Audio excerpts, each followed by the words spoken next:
Hello everyone, welcome back to my new blog. চলো মার কাছ থেকে শুনে নি আজকে কিসের আয়োজন হচ্ছে। ও মা, আজকে কিসের আয়োজন হচ্ছে বলো তো? নবান্ন করবো। নবান্ন করবে? হ্যাঁ, মার কাছ থেকে তো শুনে নিলে আজকে নবানের আয়োজন হচ্ছে। ঠিক সেই মতে আমি আর মা সকাল সকাল স্নান করে লেগে পড়েছিলাম জোগাড় করতে। মা এদিকে রান্নাবান্নাগুলো সাজছিল আর আমি পিছু পিছু জোগাড় করে দিচ্ছিলাম। আহা, রান্নায় পোস্তর যা সেন্ট! আহা, আর এগুলো কি জানো? বকফুল বলে এগুলোকে। আমি পরিষ্কার করে ভিতরের বোটাগুলো ছাড়িয়ে দিয়েছিলাম আর মা অন্যদিকে এক এক করে বেসনে ডুবিয়ে বড়াগুলো ভেজে নিচ্ছিল।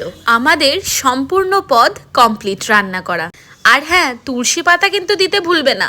তুলসী পাতা ছাড়া ভগবানের কোনো ভোগই লাগে না। এই যে চলে এসছে বোন। চলো এবার দেখে নি রান্নায় কি কি আছে। আচ্ছা, আপনারা কি বলতে পারবেন এখানে কি কি আছে আর কতগুলো পদ আছে? আর আপনারা কোন পদটা খেয়েছেন আমায় অবশ্যই কিন্তু কমেন্ট বক্সে জানাবেন। আচ্ছা, ঠিক আছে, আমি বলে দিই ছোট্ট করে। প্রথমেই আছে মিষ্টি কুমড়োর বীজ ভাজা, সর্ষে পোস্ত দিয়ে ঢ্যাঁড়স, আছে ডাল।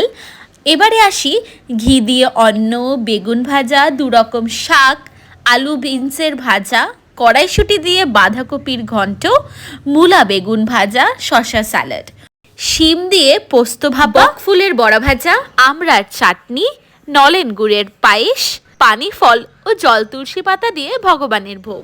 আমাদের যে কৃষিরা রয়েছেন এই উৎসব তাদেরই জন্য।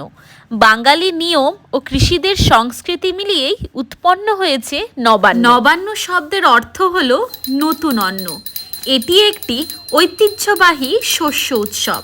সাধারণত অঘ্রাণ মাসে যে নতুন ধান কাটে ঠিক তারপরই এই অনুষ্ঠান ওই নতুন ধান দিয়ে উৎপালিত হয়।